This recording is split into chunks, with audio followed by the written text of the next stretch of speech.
November 5th, 2020. I'm Taylor Brown, and this is How I Did It, the show where we talk with champions about how they achieve their dreams. On today's show, we're here talking with Tess Weiss. Tess Weiss is a former coordinator for the Garden of Dreams Foundation at the world's famous Madison Square Garden. And Tess was a formerly manager for George Mason University as well as George Washington University. So, Tess, thank you for coming on the show. I really appreciate Anything for you, Tay. it. T. Taylor Brown. No, I'm just kidding. All right, so first question, Tess, how are you doing? I'm doing really good. Honestly, minus like the election, not knowing, I'm doing pretty good. How are you? I'm doing great. Even better now we're doing this interview. Oh, good. All right, Tess, so we all know, New York City got hit pretty hard by COVID. So, what happened while you were there? Well, essentially the city just like shut down overnight. So I definitely was like, okay, what am I gonna do? And my parents were like, you gotta come home because it's not safe out there. So I was like, okay. So I went home and I figured I'd be home for like 3 weeks. And then I ended up being home for like 6 months. But work-wise,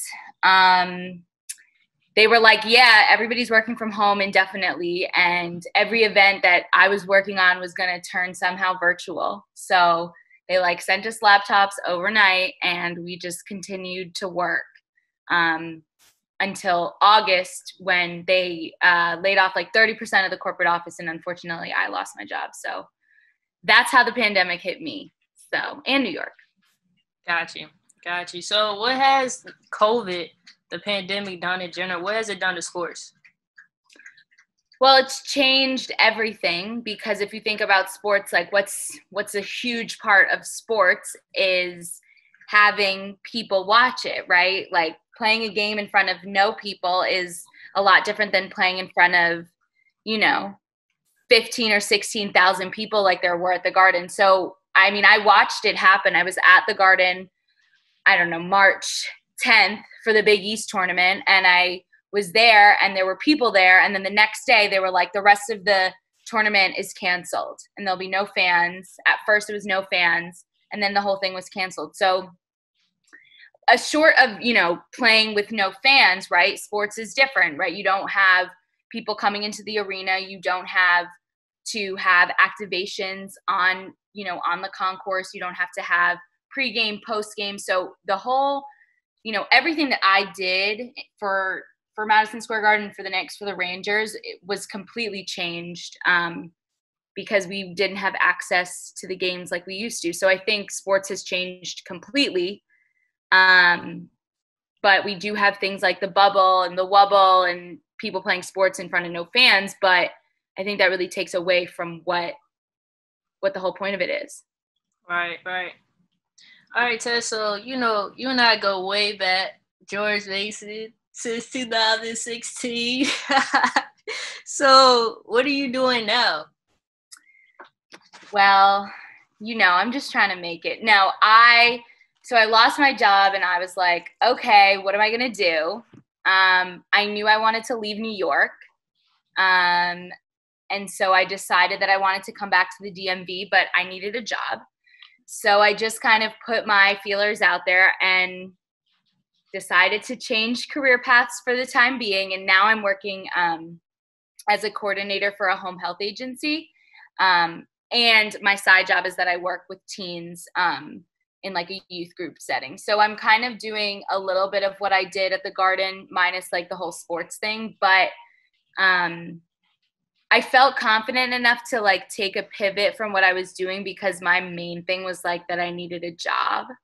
So I think that it was really important, for me to just find a way to continue my lifestyle, build my skills so that when the world looks a lot different, hopefully I can go back into the to the sports world. And I'm also taking a course at Hopkins on sports and philanthropy. So I'm still keeping that like in my back pocket. It's just kind of impossible right now.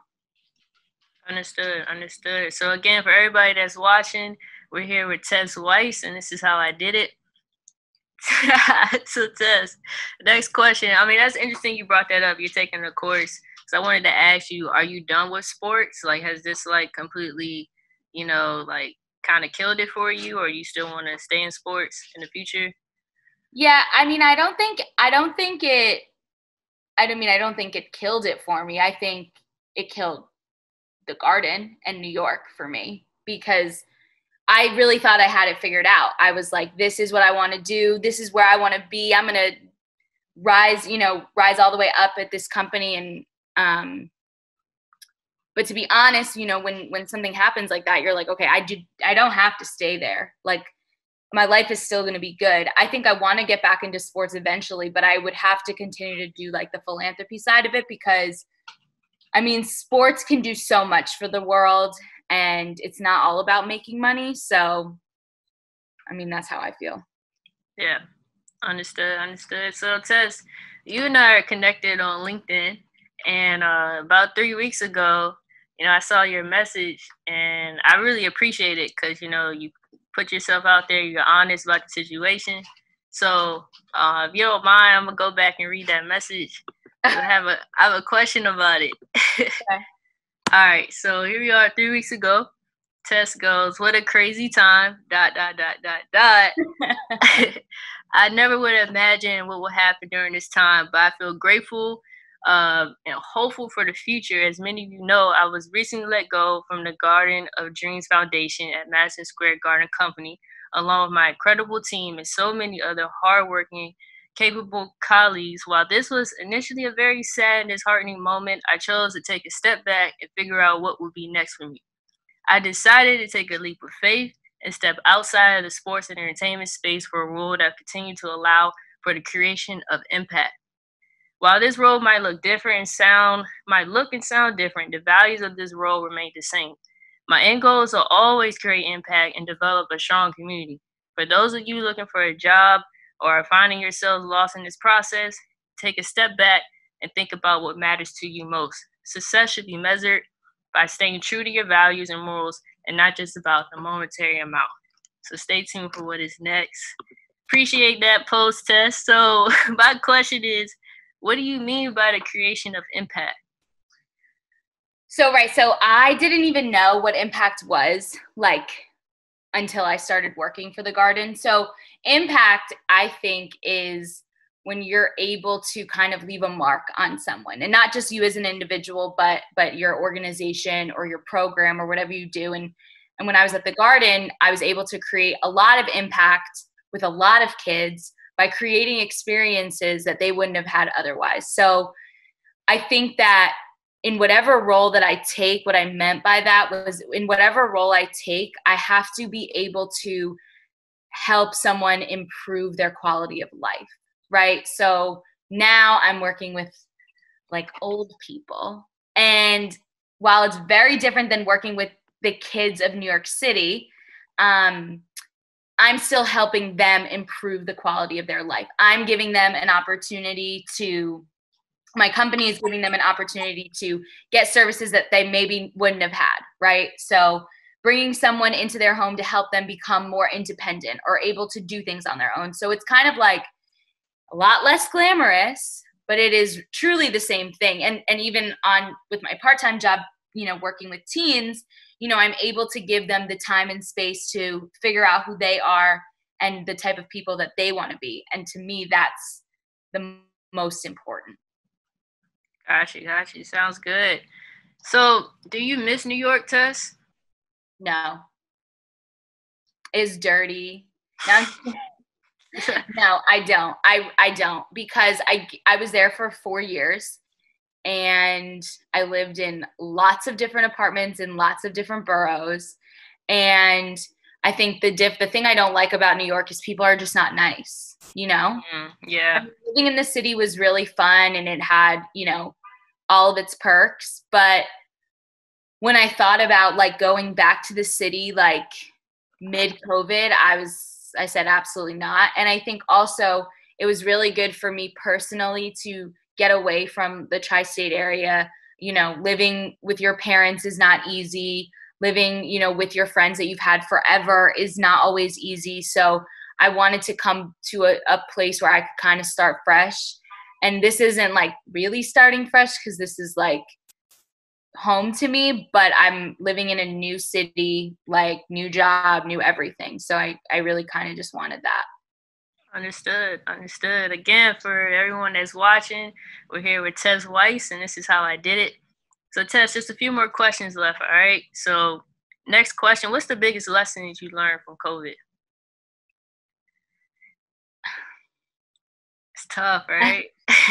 Nothing is as it seems. Mm.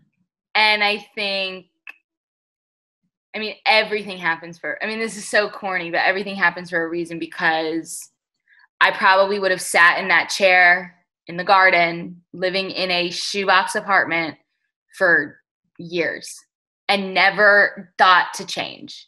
Mm. And I didn't even know that there could be a change. So yeah, I think everything happens for a reason. And like, obviously COVID sucks. And obviously the world is upside down. So it's like not all perfect, but I don't know. I'm just trying to make the best of it. Yeah. No, I understand. I understand. Tess, it looks like so you stayed in the field of helping people. That's part of like your life, right? Like your impact, you would say. Mm-hmm. So, like, do you like what you're doing now, versus what you're doing in New York, or is it still like the same?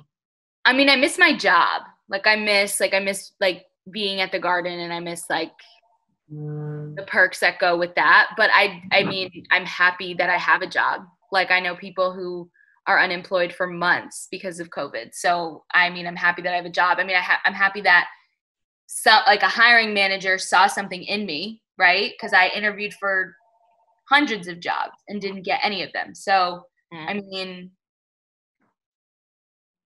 yeah, so it's just like, I don't know. I'm just grateful to have a job. I know I deserve it because I've worked really hard, but I'm still just really grateful. So I can't even say, just because it's not like the same doesn't mean it's worse, Understood. Yeah. All right, Tess, we're down to our last 3 questions that I ask every interviewee. So, first one, what inspires you? Yeah, but we didn't. I don't know. I think what inspires me the most is like the people around me. Like, my friends really inspire me. My parents really inspire me. I think I have a lot of mentors that really inspire me. And I think just like, the overarching thing is that I'm inspired by helping people and then seeing, those things come to fruition. Understood. Understood. Next question. What is your pet peeve? I think when people insert themselves where they don't belong. I think people really could learn to stay in their lane, like in every aspect of life. Stay in their lane. Please. All right. Last question. What is your guilty pleasure? That's really easy. Watching all reality TV, Housewives, Kardashians, whatever random dating show is on Netflix. I love reality TV. Love it. And everybody hates it. I don't get it. Got you. Makes sense. Oh, it makes sense. Okay. Okay. All right. Nah, but Tess, thank you for coming on the show. That's all the time we have for today. I appreciate it. Yeah, no. Will you be back? We do another one? I don't know. You'll have to call my people. Call your people. All right. Sounds like a plan. But no, for real. Thank you for coming on the show, Tess. Where can people find you on socials? Are you on They Twitter? really can't, because I am off of Instagram. They can follow me on Twitter at TurnUpTess. But I have been off of Instagram since today. So maybe it was in the first. I definitely took a break during COVID, and I don't really plan on going back. Okay, understood. All right. Well, thank you again for coming on the show. I'd like to thank our sponsors. I'd like to thank Spacey Cloud for sponsoring this podcast, How I Did It, and The Loop, for letting us use the space to do the podcast as well. So that's a wrap for episode 5. And thanks again.